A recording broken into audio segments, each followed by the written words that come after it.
So an important topic today for Audit Tuesday. So we're going to be detailing what is the cybersecurity part of the annual 10Ks that the US SEC requires enterprises to file if they are public entities. So to help with this discussion, we're honored to have DV, CEO and founder of Assert.io, and Russell Tait, Cybersecurity Solutions Architect from SHI. Hi, everyone. Hi, guys. Greetings, Ash. Okay, so much to cover. So where should we start? So first, DV, can you please introduce yourself? Absolutely. Hi, I am DV. I am the co-founder and CEO of Assert. Assert is a SaaS company that provides software for the new SEC cyber rules compliance. We provide software that addresses material incident disclosure, as a playbook. We do tabletop exercises for material incident disclosures, and we also provide a comprehensive SEC cyber compliance solution. Thank you. Perfect. And Russell, can you tell the audience a little bit about your background and what you do over at SHI? Yeah, hi, I'm a cybersecurity architect focused on identity and access. At SHI, we have up to 20,000 customers, all sorts of industries.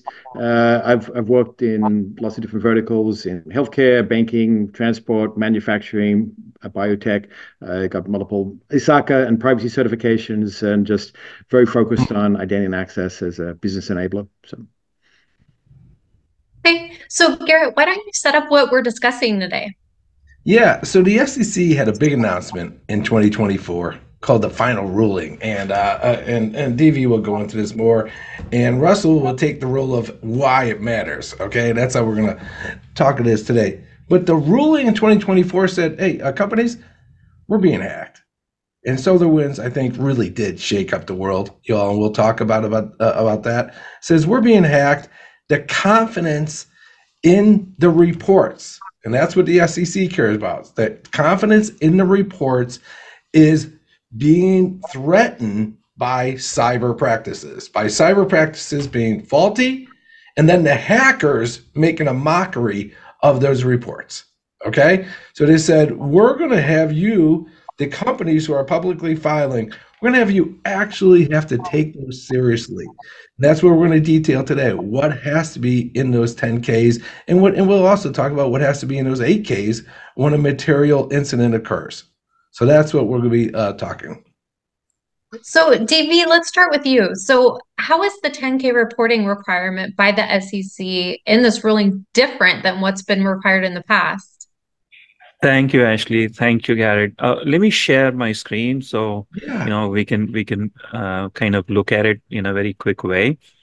And so, as I was saying, we obviously provide the solution for it. Like Garrett was saying, you can see my screen. Like Garrett was saying, the rules just became effective, right? They finalized the rules by a 3-2 vote on July 26th. And the disclosure rules became effective as of 18th of December. So all the public companies that are going to put out their 10Ks are preparing their financial statements right now. They're all required to comply. Okay. Specifically for 10K, what is required? There are 3 subsections that need to go in there. And do you have a risk management framework, cyber risk management framework? Is it a yes or no? Some small description of what you have or what you are planning to implement. Do you engage third parties in your cyber risk management? So any service providers are involved that help you go through the risk management within the company. Do you have oversight with your third-party service provider? So if you are engaged with AWS, Azure, or any other service providers that provide you services, data services, cyber services, etc., you need to have some kind of oversight associated with it. And then, are there material risks or incidents that are likely to impact your financial performance? So did you experience them, this year, because the financial year is 23, and that's how they count it? Or are there any risks that you think they might come in? So that's the framework element of it. So you need to actually state these paragraphs in your 10K. The second one is the governance. I think this is a big one. The big piece there is, does the board have oversight? So maybe your audit committee has cyber risk oversight as well, or maybe some other committee has it, or some specific individual has it. So you need to actually state that. And do you have cyber risk reporting process to the board? So how does the board know what you're doing? Do you have a process? A lot of companies that I talk to do have some process like this. And do you have material incident reporting process to the board? This is new.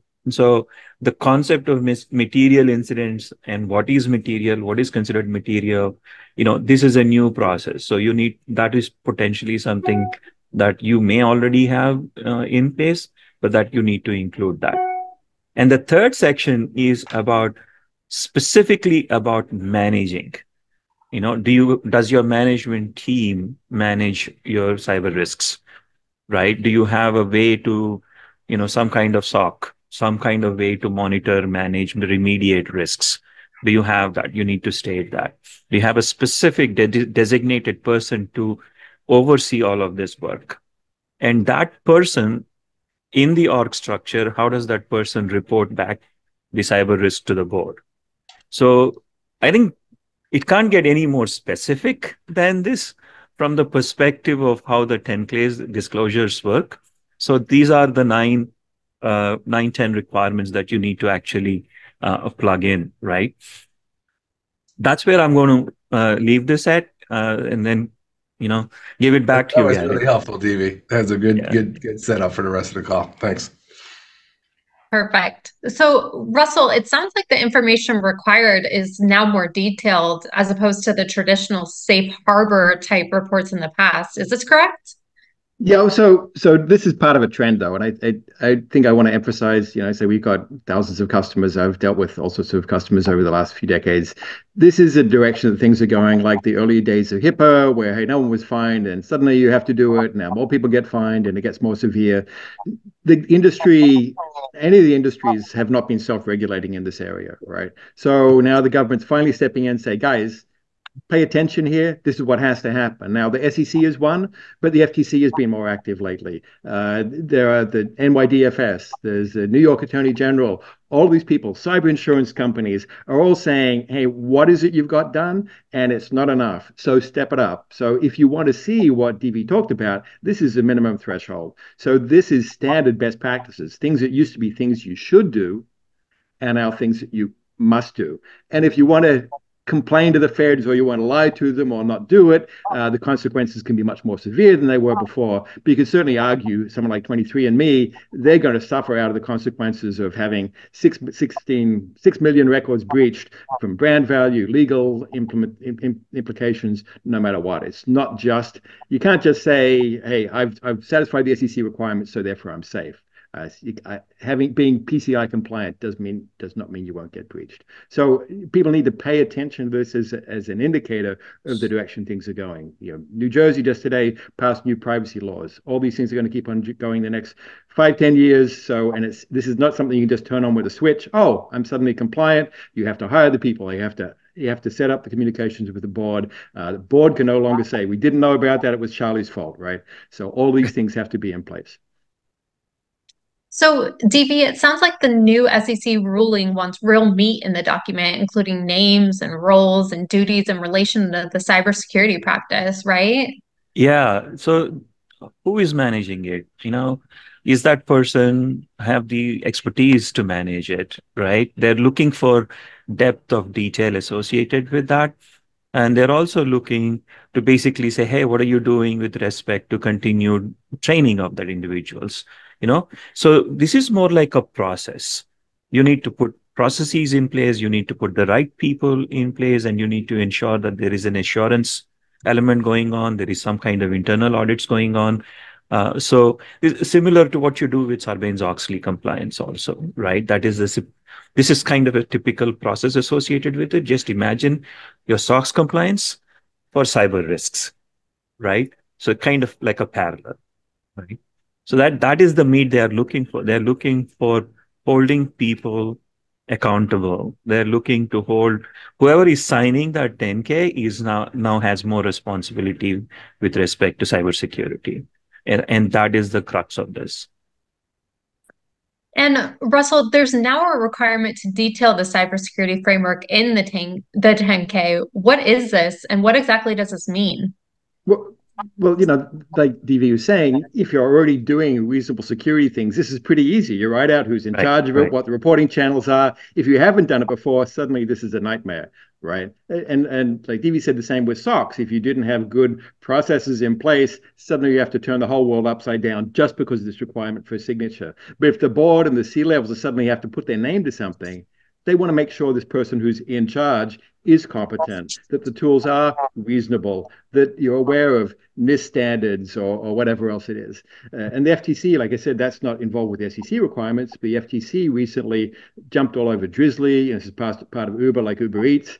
They had a big breach. They said not only does the CEO have to fix it at his current company, but they're going to be watching him for 10 years at any other significant company he goes to, and he has to do proper security at those companies, or even if he's a shareholder in those companies.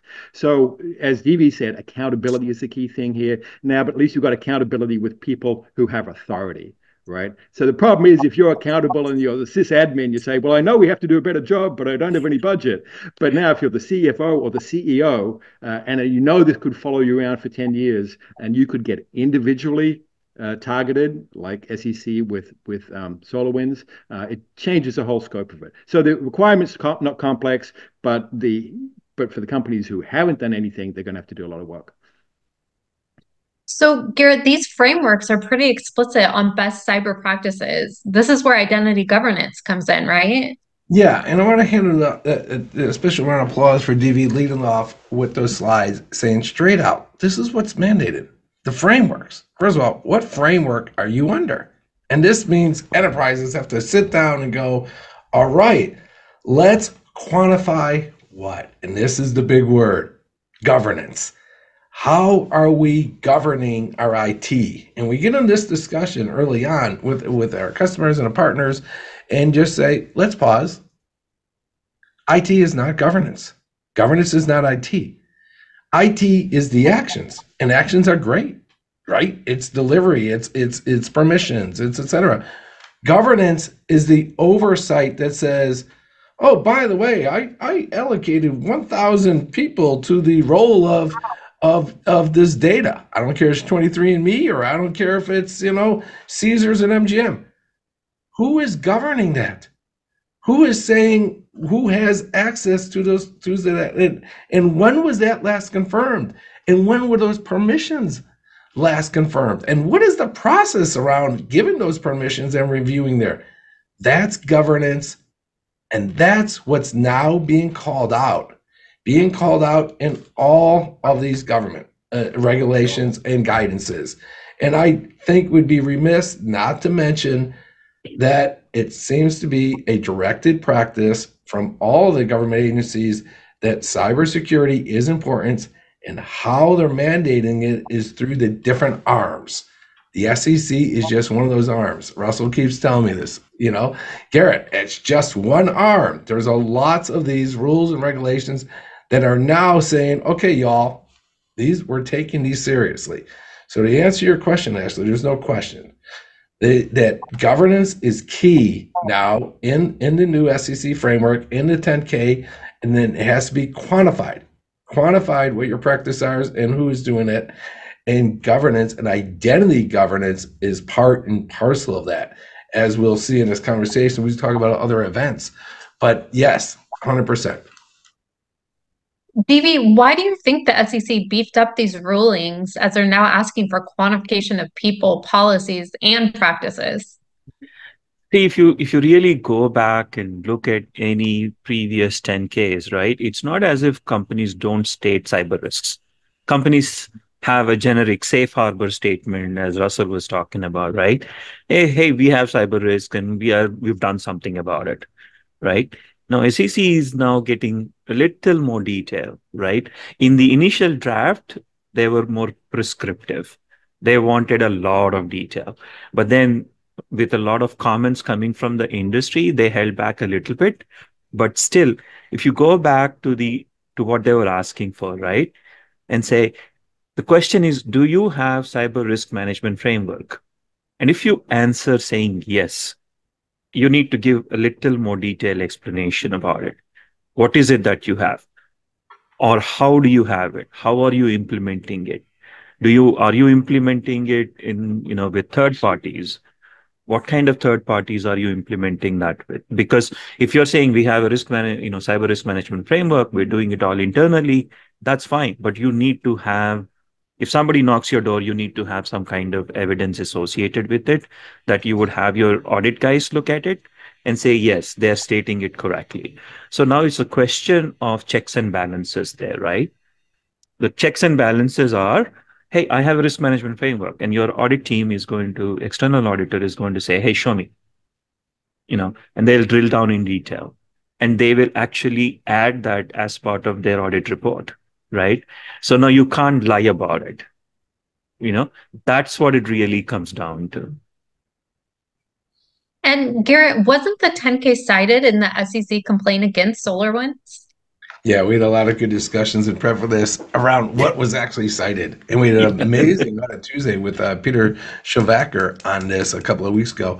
The SEC went to town. And this is where Russell got me doing all my investigation.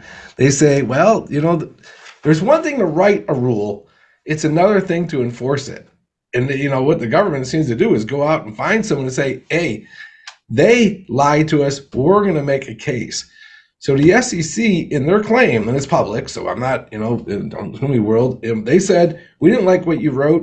It was fraudulent what you wrote in your 10K. It's fraudulent what you wrote in your 10Q. It's fraudulent what you wrote in your SQ, S8. They went on and said, and this is where the answer to your last question was. This is where identity governance matters. Because in the SolarWinds report, they cited 3 reasons why they were being sued or criminally sued. One was lack of 2K, and they stated they were doing 2-factor. Lack of 2-factor, and said they were doing it, right? The other one was SLDC, practices around software development and software lifecycle.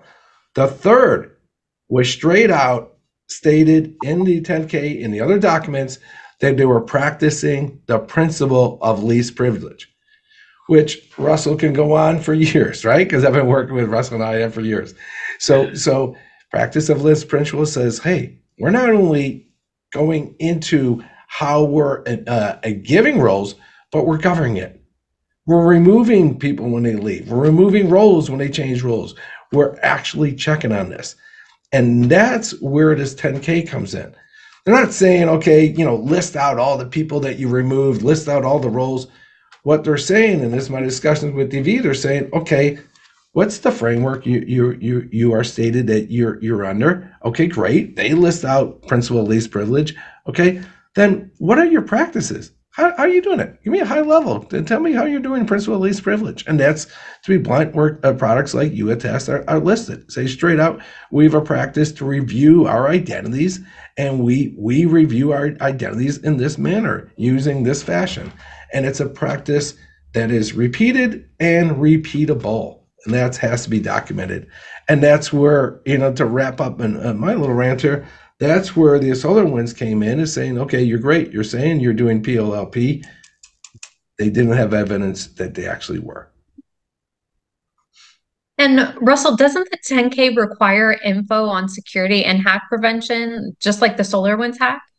Sure, but I think I want to really caution people against saying, hey, this is what the SEC says, so that's all I have to do. This is a threshold. This is a minimum. Nice. This is like saying, hey, do I have to get 50% to pass? And I got 50 on all the practice tests. Well, maybe you'll get 49 on the actual test, right? How thick does the ice have to be that I won't fall through? Okay, 2 millimeters, but what if it's 2.5 in some places and it's 1.5 in places? So literally skating on thin ice there, you're really leaving yourself exposed. And if you're not concerned about the SEC because it's only a small organization, the FTC's only got 1,000 people. Hey, we're small enough. We're below the threshold. We're privately held. Well, guess what? Beyond that, the New York Attorney General, New York DFS, the FTC will all be looking out to see what you're doing too. And if that's not enough, we've seen insurance companies saying, hey, how many AD admins do you have? 12. That's too many. Cut it to 8 or we won't give you insurance, right? Guess what? They can really set the rules here. Or they can say, well, maybe we'll give you insurance, but the premium's going to be double this year, and maybe next year we won't renew it. And then beyond that, if that's not enough, you can talk to the people at Meridian Link. There was ransomware that they attacked this company, Meridian Link. The Meridian Link didn't report it to the SEC. They didn't actually have to. It was before the dates. But the ransomware company said, hey, we attacked these guys. They didn't tell the SEC yet. So the ransomware company told the SEC, hey, we attacked these guys and they haven't told you yet. They wanted to put pressure on the company as well. And I like that. Take it away, DV. I like that, right? Further victimize the victim. Yeah, exactly.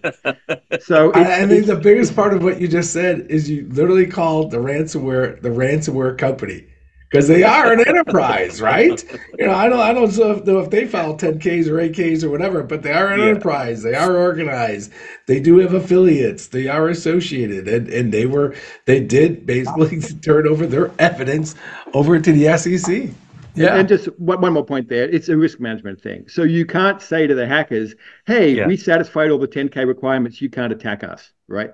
That's not going to work. That's not going to stop them. It's not going to slow them down. I mean, again, there was another case. New York Attorney General fined a company. They had a vendor account that had admin privileges. They hadn't had a relationship with this vendor for 7 years, but the account was still there. So this is, the SEC is not going to spell it out in that detail, but you can hardly say they were following best practices, right? So it's a threshold. And let me interject. This is a good point that DV and I did that Audit Tuesday the other week about after the breach, right? Yeah.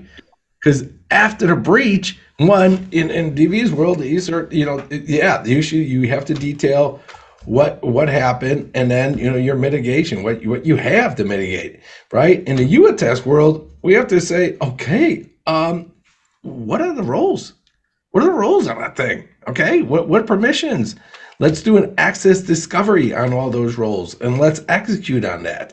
And in the Russell world, what you're citing is the real thing that happened is all the due diligence that is then allowed to say, are you actually doing anything to stop these breaches? And that can come out in, unfortunately, the lawsuit. Well, and then just one more on that. And even if you get all that right, you've got, look at Merck and NotPetya. 2017, they've been fighting with attorneys for 6 years over a $700 million insurance bill.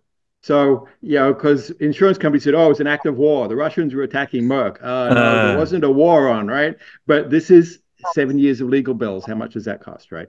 So there's all these impediments. And most of the breaches are related to state actors, right? I mean, if you really look at it, the ransomware gangs, it's criminal stuff, is a small portion of it, but the big portion is state actors, right? All the countries talking to each other and trying to test each other's defenses in different ways. That is a big deal, and you need to be really concerned about who is going to be the one looking at your infrastructure. And it's critical infrastructure that's going to come into play there, right? So DV, SolarWinds was almost like a fire over the bow to all companies to take what is reported in these 10Ks and 8Ks, right? Well, yeah, and let's go back to the breach element of it, right? That's what we've been talking about. See, if you really look at the rules, a lot of attorneys are going to think about it. I mean, now the attorneys and the security guys are going to have a fight at the table, right? The attorneys are going to point in the direction of the letter of the rules, and the security guys and the risk guys are going to look at it from the perspective of, okay, I can't just follow just exactly what it is written, because what if scenarios are way too many in this situation. Right. So you really need to look at it from the perspective of, like what Russell was saying, risk management framework, right? How do you look at risks? Risk means, hey, a flood is going to happen. Oh, it's very remote, the flood will happen. But what are you going to do when the flood hits your doorstep? Do you have a backstop to actually find a way to prevent it? Or, if the basement is flooded, do you know how to actually go get a pump and get all the water out? It's that kind of stuff, right? You need to have mitigation plans in place. In case it happens, you need to have controls in place. You need to have assurance processes in place. You need to be able to do some kind of tabletop exercises to do that stuff, incident response plans, incident response policies, all of that in place. So you need to be able to say to your shareholders, say, yes, we have something in place. If an event happens, we can actually recover, remediate, right? So let me show something simple on the same level, because there is this incident materiality piece that we talked about as part of the data breach piece, right? What if it happens? What is your playbook? You need to make. So incident response plans, technically, you have a playbook already. Most companies have something or the other. If some ransomware hits, what are you going to do? You need to go to your backups. You have some disaster recovery plans in place and you go there. Now, for the SEC, you need a separate playbook that actually looks at whether that particular incident is material or not. And the definition of materiality is obviously related to a particular company. You need to do a qualitative assessment. You need to actually do a quantitative or a loss-based assessment, we call it. You need to consult your external SEC counsel. If you don't have one, you need to bring them on board today, right? Whether it is an SEC counsel or an external counsel, you need to actually do that. And then you need to get a responsible officer in the company to make a decision whether to withhold or disclose. It's not as if the person doing the incident response management would make the disclosure decision or a withholding decision, because it has impact with respect to, like Russell was saying, what is the impact on your brand? Is it only $6 million or $60 million? What is the impact on your insurance? What is the impact on your credit rating? So is your corporate debt, the cost of your corporate debt going to go up dramatically or not? All of these need to come into play when you actually make that assessment. And that would trigger, obviously, a lot of people recently, FBI put out an email address to say, hey, if your disclosure warrants national security exception, send an email to us. Guess what? Do any of you believe that the FBI is going to respond to you on that email back? You need to have engagement with law enforcement. You need to know who they are. You need to be able to pick up the phone and ask them and find out. And that's something that you need to do. Before you actually generate the 8Ks and put out the disclosure. So the answer, Ashley, to your question, right? Of, hey, is that a fire over the bow, SolarWinds thing happening? The detail and the process and what you're doing with respect to material incidents is indeed that. They're going to increase enforcement action. They're not going to reduce that. And Russell, I don't want to just pick on SolarWinds. So what about the FTC ruling against Drizzly? You want to say a few words on that? Yeah, so just quickly, I mentioned this before. Drizzly was bought by Uber. It's like Uber Eats, but you can buy alcohol through them. So they have to collect information about your age, your driver's license. And they said, hey, we're a really secure organization. Don't worry, trust us, right? And guess what? They got breached. And as a result of that, follow up on that, it turned out the systems were pretty bad. And so, again, they were effectively lying. So the FTC said, this is deceptive trade practices to tell everyone that you're secure, but you're not.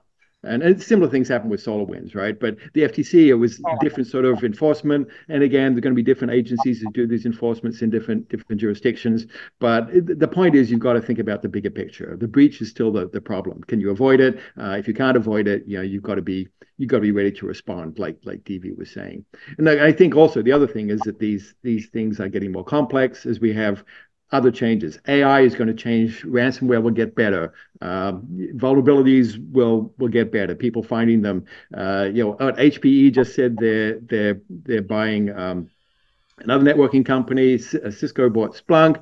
Who was it? Broadcom bought VMware. They're changing their licensing models. These are big companies that are going to be disruptive. Will they do all the patching, the updates the right way? Will they know who has to do the updates? So it mightn't be your responsibility at all, but if DV said, as DV said, if you don't have people in charge of it following up on these things, you're not even going to know that these things happen. And they will happen, and you won't be able to respond properly. So this is a changing external landscape as well as the internal landscape. Your organization, acquisitions, opening new international offices, all those things increase risk. So back to this idea of it being a risk assessment that you've got to do. But you've got to have knowledge to do that risk assessment.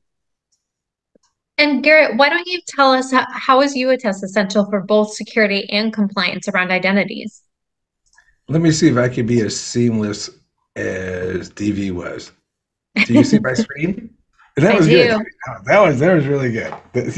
Okay, so this is the high level. Okay, so this is what I say. Hackers, it hacked yesterday. You might get hacked today, but you certainly probably get hacked in the future. This is the world of legal, of the SEC, the 10Ks, and putting this together. So there's good federal groups. The one I like the most is the framework company, is not company, but if we're gonna call it ransomware company, why not NIST? Anyways, NIST is an agency, right, that comes out with a framework that most of us is basically the number one in the U.S. and foreign companies use it. Great. So whether you're a government agent following 853 or a non-government following cybersecurity framework, it's a great framework, and the organizations, the regulators use that. They use that framework to say, okay, we're going to put regulations on you, especially HIPAA and the government. When you get breached, the lawyers then, as we said in this call, do your due diligence on the company and said, by the way, you said you were doing practice of least principle. You said you were doing two-factor. You said you were doing SDLC. And they pull those documents that we think that we just can write and just forget about. No, those become evidence in a court of law, okay? And the one that's relevant, and to answer your question, to us is they state, okay, users should be regularly reviewed around what? Let me pause.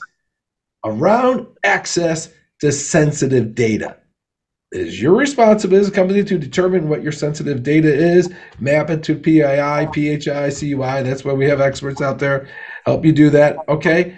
And then run regular access reviews around who has access to the servers that have that data, who has access to the databases that have the data, who have access to the applications that have the data. And that's where, of course, Ashley, our customers use us for that. Whereas we connect into their identity stores for the purpose of reviewing. We take these users and we make the whole process of reviewing wherever the data is. We don't care what it's in. It doesn't have to be, in the Okta, in the Azure AD, in a Jump Cloud. And most of our customers have their data and their access is here. They pump it into here. These are the entitlements. Okay? And then either an internal or external risk manager runs the review. And this is the key part. These managers are pulled from your existing IAMs or another way if you need, and then do a review. They attest. They certify, revoke, or delegate. Say, oh, Bob moved over to Jane's group. And what's key to this and key to the 10Ks and the 8Ks is the evidence is produced and then logged. That we reviewed these users, we reviewed who had access to this, we removed these people who were not this, and this is a regular quantitative process that matches our policy. There we go. Okay, and that's the answer for that. Perfect, thank you. So DV, can you tell the audience what your company does for 10K and 8K messaging and also how you can be reached? Sure. So you can reach us you can reach me directly at DV, just initials DV at assert.io. And we actually we are a SaaS company. We provide software for complying with the SEC cyber rules. And our software addresses the material incident disclosure, the entire playbook that we talked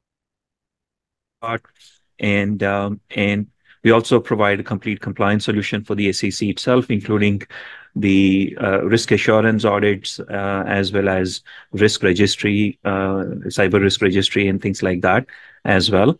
We also about to start another small service called the material incident disclosure tabletop exercise, right? So that is something that is really important for you to basically say, hey, we are doing things correctly. You can then tell your board of directors, we've done this work, and you can put that in your 10K saying, yes, we have our material risk identification process done correctly, right? That's what we do.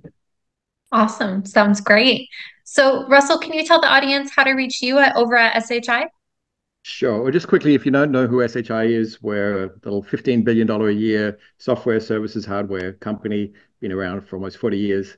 And we sell all sorts of software, hardware, and services, cloud, everything.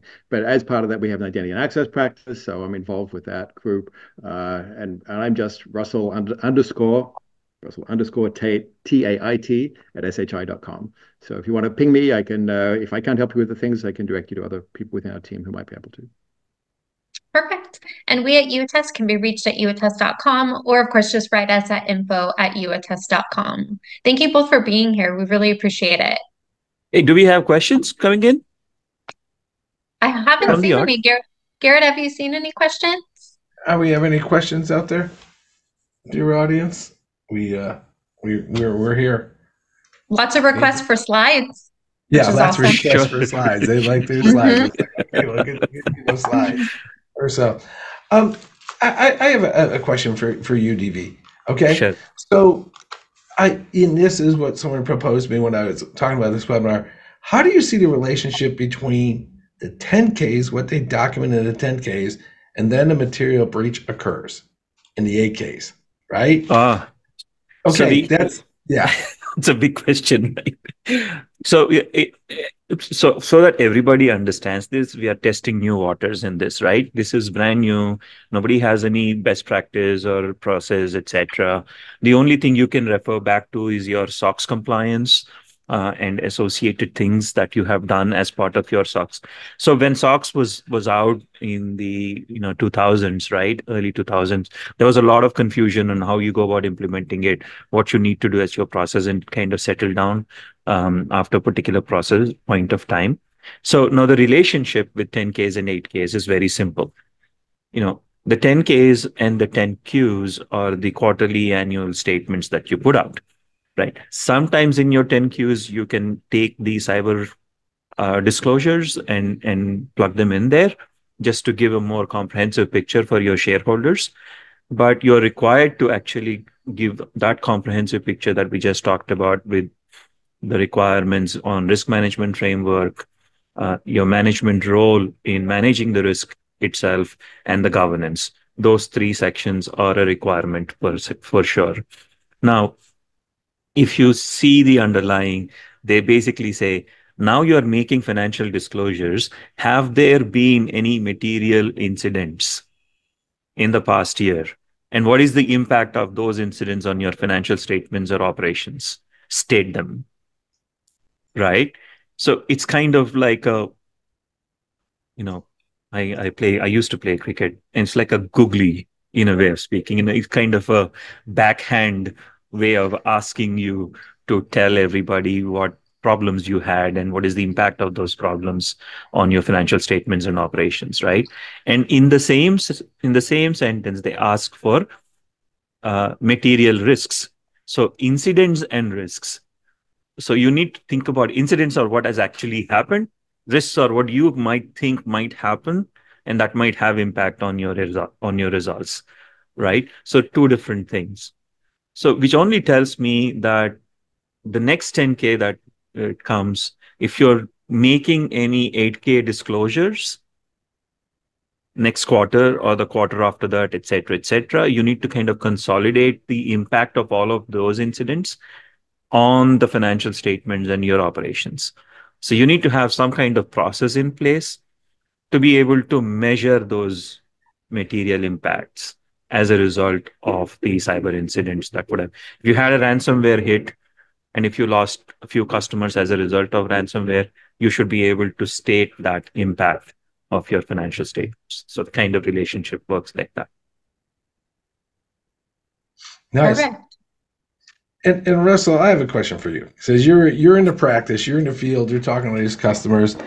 When I was looking into this or whatever, I saw it as, okay, the SEC and the other agencies, as we discussed, are basically telling industries, your IT is working. It is working. Obviously, you have sites, you have data, all that.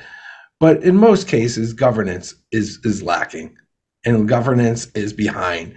Do you see that in the field, whereas IT is like running ahead, and then governance is a bunch of guys chasing them with spreadsheets? So IT is all about doing stuff like we talked about before, right? Like you mentioned. But governance is about process and documentation. And you ask the average technical person, I don't need no stinking documentation, right? And I have to update it and share it with someone. Come on. That stops me from doing my work. So this is a fundamental problem with technical people not wanting to do that. Meanwhile, on the legal side, they're all about documentation, but they mightn't understand the technicalities. So this is where these worlds meet and or collide, and certainly the dollars will start moving around in a different way as well. But I think it's also going to keep on changing. Like I said, the SEC is a minimum threshold. We see these other agencies doing things, and public companies are only 3% of companies, but 30% of employees. And if you look at federal agencies, we'll have to do similar things. I can see public companies saying, hey, if you're a partner of ours, you have to comply with these standards too. You'd better tell us what you're doing. We've got to make sure that you're not going to throw us under the bus because of some mistake that you made, which is what CMMC is all about for the Pentagon. It's what happened with Target 10 years ago. The air conditioning refrigeration company had bad security practices, and it only cost Target $1 billion, and the CIO and CEO both lost their jobs. No consequences there. So there's going to be a lot more reach out from these public companies as well to say, you want to do business with us? This is now a requirement that we're going to push onto you. So yeah, that reminds me about the 10. Yeah. So PE companies as well, privately held, doesn't matter who you are, they're going to have the same things. So go ahead. So, but think about it this way, right?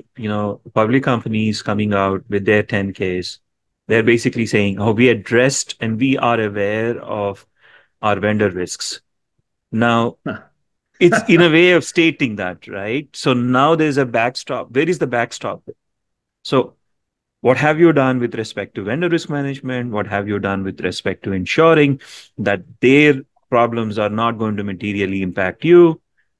Think about it this way. The Fukushima reactor problem happened and the entire semiconductor industry went kaput associated with some automobile parts. And we had a big issue associated with that, right? Nobody anticipated that.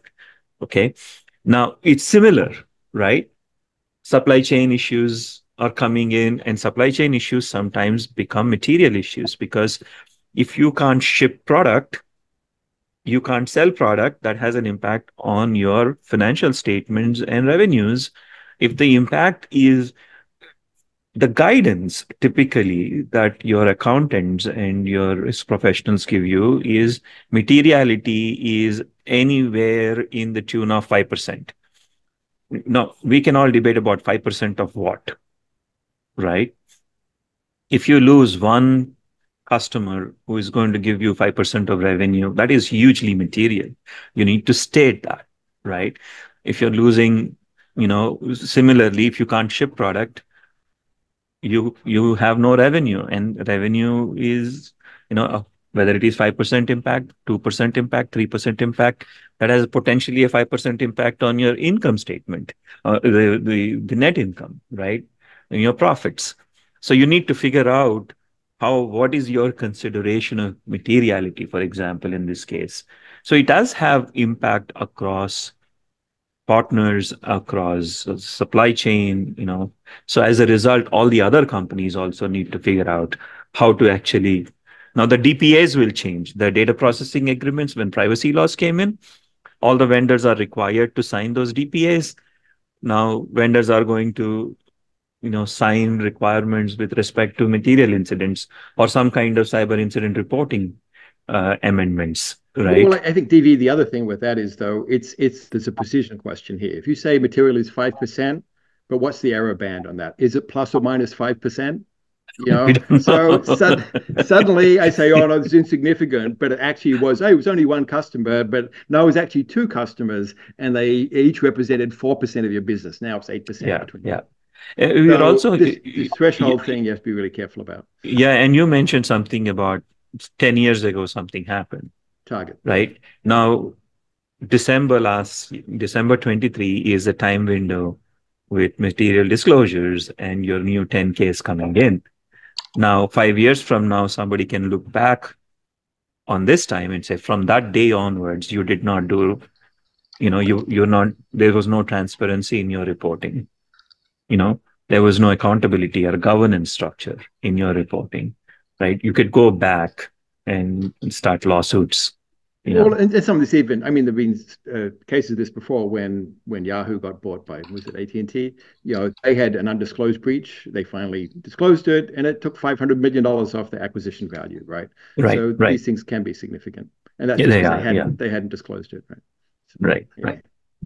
Big numbers. So that kind of answers your question, Garret, I think. Yeah. Garret, there's a few more questions. Yeah, why don't you take this? Yeah.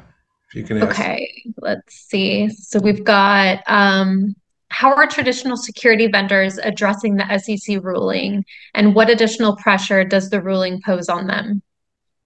I'm going to start with that, and I don't want Russell to take it. I do believe that was a loaded question I have for Russell. That I always say that, and I've been an IAM person, identity and access management person, for 25 years before YouAttest. I look at the IAM vendors as basically like the engines that were built in World War II. I mean, they were amazing. Just behemoths. They were just fast as hell. And then we threw them in our Cadillacs and Buicks when we got back, and our brakes were still drum brakes. Okay, so that was not good. There was a lot of people not slowing down to that turn. Okay, all right, that's the way I see IAM and IGA. The IAM vendors are really good. Azure AD is amazing. Entra, whatever you want to call it, Jump Cloud, Okta. These are really good products. So we're provisioning users. We're giving them access all across the board. That's why the world's screaming, and I agree with CISA and I agree with the governments, that zero trust has to be implemented. And zero trust is principal of least privilege and governance. So what I'm saying is there is no knocking the vendors. I think the vendors are great, but I do think that the governance products like YouAttest have to be and should be integrated into these enterprises. Yeah, and think about it this way also, Ashley, specifically to that question, right? There is a requirement to have oversight on vendors to manage cyber risk, right? So if a vendor is providing a product or a service or storing data, whatever, any of those, it could be, and that is part of the risk management proposition, then you need oversight. Today, a lot of companies are looking at oversight from the perspective of, be SOC 2 compliant, or be ISO compliant, or 27K1 compliant, and stuff like that, right? But you probably want to have a little more oversight with your key vendors than just that, right? I do know that one of our customers get internal audit requests every quarter. So you need to actually fill in evidence for specific controls that they are requesting on how things are happening with their data, their operations, and their own processes and stuff like that, and the people that are contracted to them. You need to actually send that detailed evidence-based report back to these large companies. So I don't know where this is going to go, because, some companies do it more diligently and some companies do it less diligently. You can't do, one of our, what we heard is 15,000 vendors. How are you going to manage them? You need to figure out classifying those vendors and figure out which vendors you are going to manage in detail and which vendors you are going to just ask for a SOC 2 report, right? Or SOC 2 certification from them. It all varies from company to company there. Well, I think talking about varying from company to company. So, Garret, as you were saying, you and I were working on these sorts of projects 20 years ago, and big companies, big healthcare companies, banks, they've known they had to do this for a long time. They've got systems in place, and maybe they have to be updated or incorporate third parties and contractors more. But there's a whole other class of companies, smaller companies that don't even have anything in place. And we're seeing a lot of those as a manufacturer or whatever. And suddenly they think, hey, wait, that's where you guys mentioned supply chain a couple of times, and that's where it's a problem. Well, this happened with Clorox at the same time as MGM, and who would have thought MGM and Caesars? Oh yeah, their IT infrastructure was the weakness that cost them tens of millions of dollars. But at the same time, Clorox, their factories are shut down for weeks. That's where they make the money, and the factories are now tied into IoT, tied into Windows, tied into the internet and networks. These things didn't used to be a risk before, but now as they move to that new infrastructure, they're not adding these governance layers on top of the information, so they don't have visibility of what's going on. Yeah, about the Clorox case, if you're aware of, I tend to believe their CISO got thrown under the bus. So there's actually a question on this: are IT people thrown under the bus? The answer is yes, but to be blunt, that's America. Okay, I mean, that's why, and I would say even to the question here that that's where IT people have to fight and say, hold it. I'm in this. And very few companies, but also, Garret, very few companies. And just to say that, I don't feel that CISOs are always treated right. I think that's what is the burnout. Yeah, is that they have all this responsibility, and they say, oh, by the way, I'm not going to get you any more tools, and that's where you have to throw up your hands and say that's not possible. Yeah, at least. In the way I read the 10K is they are holding somebody else specifically responsible beyond the CISO. Yeah. Okay. Yes. Nice. Majority of CISOs are not officers of the company. Okay. They're asking for a reporting structure. If the CISO is reporting to the COO or CEO about cyber risks every quarter, what is the periodicity it's been reported, and what is that person doing? How is that being relayed to the board of directors? They're asking for a chain. They're not saying CISO is accountable and that person is going to be signing that 8K. CISOs are not signing 8K. CISOs are not signing 10Ks. No. Right? So SEC is not saying CISOs are the ones who are going to be in the bullseye. So that's in my opinion, that's a good sign. I almost see them charging Tim Brown, like in the SolarWinds case, as their way of saying, hey, we're not only asking you to push back, we're going to mandate that you push back. Yeah. That's and that's a wake-up call to the profession. And whether it's right or wrong, they choose to do it. I just think that's how they did it. Take it away, Ashley. Let's see if we can squeeze a few more in before we Seems to be a lot of questions now, right? Yeah, all of a sudden. So what does it say about a company when there's a high turnover in the IT department, like the CISO? Processes, automation, tools. Yeah, it shouldn't be dependent on heroes. This is, CMMC level 0, right? Yeah. Yeah. And that's, and just because I really do like the CISA document, that's what our audit Tuesday next week is with a CISA advisor, cybersecurity advisor. That's the U.S. Cybersecurity Infrastructure and Security Agency. Anyways, they did the zero trust maturity model. And it falls out straight out, Russell, DV, it says you got to automate. Yeah. Like what you just said to Russell, it's not about heroes. If you want to get the initial advanced optimal state of zero trust, you got to automate this stuff. It's got it. The tools are required. So I would say that, Ashley, about the burnout. Yeah. Making people do weekends and nights to do spreadsheets and for governance and all that is not making it happen. Spreadsheets are not going to cut it anymore. That should be the first rule. No Excel. Excel with a line through it. No, it's not going to work. Spreadsheets won't work. And then, Garret, I want to hear your thoughts on this. So we have a comment: don't villainize the technical person for saying documentation isn't their job. Well, that's what we're saying. That's agreed. So, I don't. I'm not saying that no one's being villainized there. That was me. Yeah. I mean, by nature, as a Chicagoan, actually, I villainize everyone. But, you know, what can I say? I mean, I don't think I'm villainizing IT people. What I'm saying is there is a need for IT to push back and say we need budget for automation.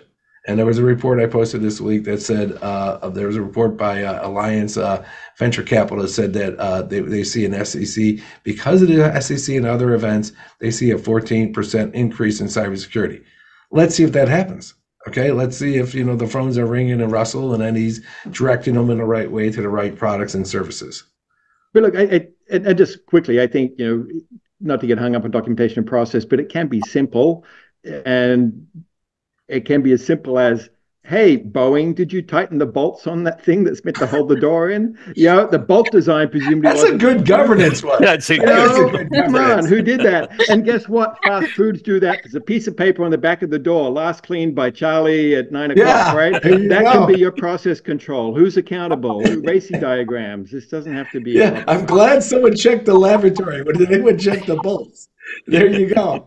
Nice. And then, DV, question for you. Do you have some good examples of 10K and 8K company disclosures that would be considered good starting points to build upon? Yeah, we have templates that we provide our customers, you know. Yeah, I mean, look, it's new, right? So the verbiage is new. So you need to think about it from the perspective of what you need to, excuse me, sorry. So you need to really delve into detail, and then your accountants need to actually say, yes, we approve it. And then your attorney needs to approve it. And then it goes to the CEO for signature. So yeah, we have templates for people to use. So send me an email and I will ship you a template. Well, and let me forecast what the conversation might be. So you're the CISO and you download this template and you think, hey, I've got to show this to the CEO. You're going to go in there and say, who are you again? You know, so this is the problem we're trying to solve, right? Yeah. So by the way, I am not an attorney, so don't quote me on this. Yeah, all good. I think we can wrap up with this, Ashley. Let's tighten IT, and that's governance. And I'm going to use that, Russell. Take it away, Ashley. Perfect. I think we're all done. So thank you all for being here. Really appreciate it. And we will see you next week. We've got another live one next week. All the best. Bye. Thank you, guys.